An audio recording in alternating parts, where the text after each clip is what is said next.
किसी जंगल के रास्ते से एक बुजुर्ग जादूगर गुजर रहा था और उस जंगल में बहुत ही खतरनाक चुड़ैल रहती थी।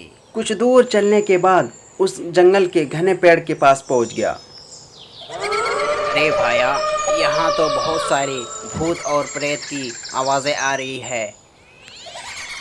तभी जादूगर घोड़े से नीचे उतर जाता है और चारों तरफ देखने लगता है कि आखिर ये आवाज़ें कहाँ से आ रही है। तभी जंगल के कुछ दूर में एक कुएं से उस चुड़ैल आत्मा की आवाज़ आ रही थी।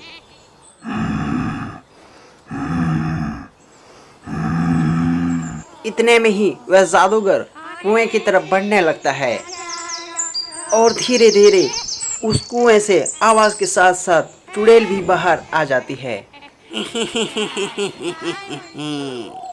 अरे ओ सन्यासी जादूगर, तुम इस कुएं के पास आने की गलती कैसे की?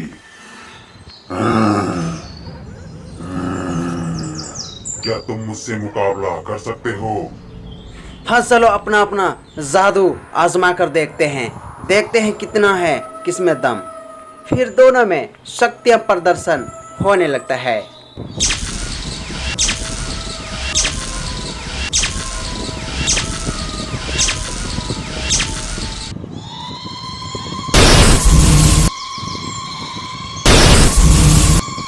अरे हाँ, यह मुकाबला तो कांटे की टक्कर की तरह रहा। मैं तुम्हारा अंत करके ही रहूंगा दुष्ट चुड़ैल। मैं तुमको भस्म कर दूंगा अपनी शक्तियों से। तुमने मेरी देखी कहाँ है ऐसी शक्तियाँ? आज तक जिस चुड़ैल के पास मैं पड़ गया वह कभी मुझसे दूर नहीं जा सका और मैं जरूर कैद कर लूंगा तुमको। तो फिर क्या था, जादूगर ने अपनी तलवार से उसका सर कलम करने की कोशिश करता है, लेकिन उसका सर कलम हो जाता है। फिर सर अपने जगह पे स्थित वापस आ जाता है। यह कोशिश बार बार करने के बावजूद भी सर कलम होते हैं, लेकिन फिर वे अपने सर पे वापस आ जाते हैं।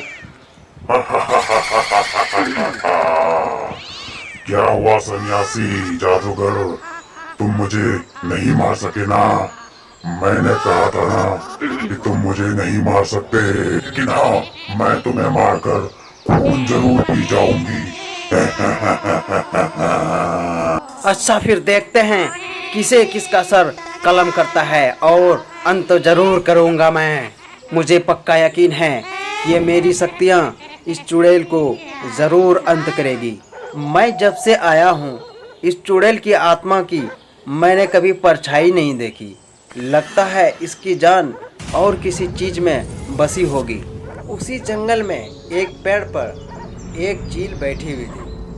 शायद इसी में लगता है इस चुड़ैल की जान बसी हुई है। मुझे इस पे ही वार करना चाहिए।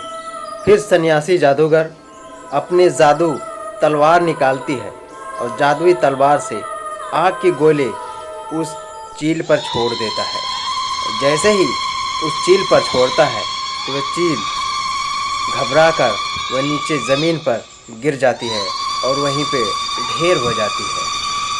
तो बच्चों, इस कहानी से आपने क्या सीखा? यह सीख मिलती है कि कभी अपनी शक्तियों पर घमंड नहीं करना चाहिए।